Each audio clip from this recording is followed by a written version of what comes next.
After Lillian left, JS immediately tried to bug Orion with his usual flood of questions. But Orion, already worn out, quickly slipped into bed and pretended to be asleep, hoping to escape the interrogation. That left Arfs face to face with what might be the most curious creature in the universe. "Can you transform?" JS asked eagerly. Arfs gave a patient smile. "I can usually take a serpent form, but not with this chain around my ankle." "Do you have a family?" JS pressed on. Arfs paused before answering. "I have a blind sister. No one's been able to heal her. Her vision faded over time, likely due to the lack of light in the place we live now." After a short silence, Arfs added politely, "Would you mind letting me rest a little? We have a long day ahead, and it would help Orion if the room stayed quiet." Orion, of course, wasn't asleep.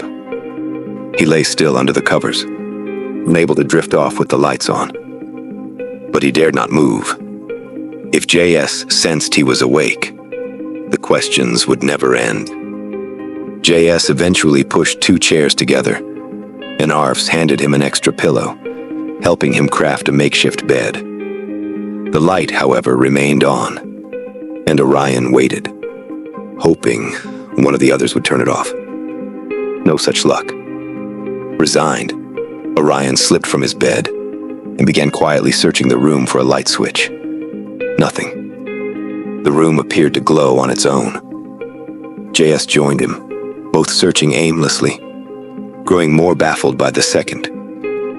Meanwhile, Arfs, surrounded by rocket fragments and unfamiliar machinery, had already fallen into a peaceful sleep. Orion marveled at how he could shut his eyes so easily in this strange environment. Then suddenly JS exclaimed, "I found it!" Orion rushed to his side. Between their beds sat a small commode, and on top of it rested a star-shaped ornament. Its rays stretched outward, and its center held a single, open eye. When JS gently closed the ornament's eye, the room's light faded away instantly. But that wasn't the end of it. From around Arfs, a soft, bluish-white glow began to radiate, coming from a circular light beneath him. It was the first time either Orion or JS had witnessed such a phenomenon. The gentle illumination shimmered like starlight, and for a moment, they were both mesmerized. "How are you going to sleep with that light now?" JS asked, breaking the silence. Orion stood and replied, "There's not much I can do. At least it's a soft, calming light." He returned to his bed and handed JS an extra pillow as a quiet thank you. "So," JS smirked, "you weren't asleep after all?" Orion said nothing and lay down. JS looked over at Arfs and added, "I think if I had enough knowledge, I could help save his sister's eyes." Orion opened his eyes slightly and said, "She'd probably need to live somewhere else. Staying near M87 star, that black hole, has a radical effect on them all. Could your nation take her in as a refugee?" JS asked sincerely. Orion sighed. "I don't see why not. If it were that easy, it should have been done already. But once I'm done with this training, I'll definitely look into it."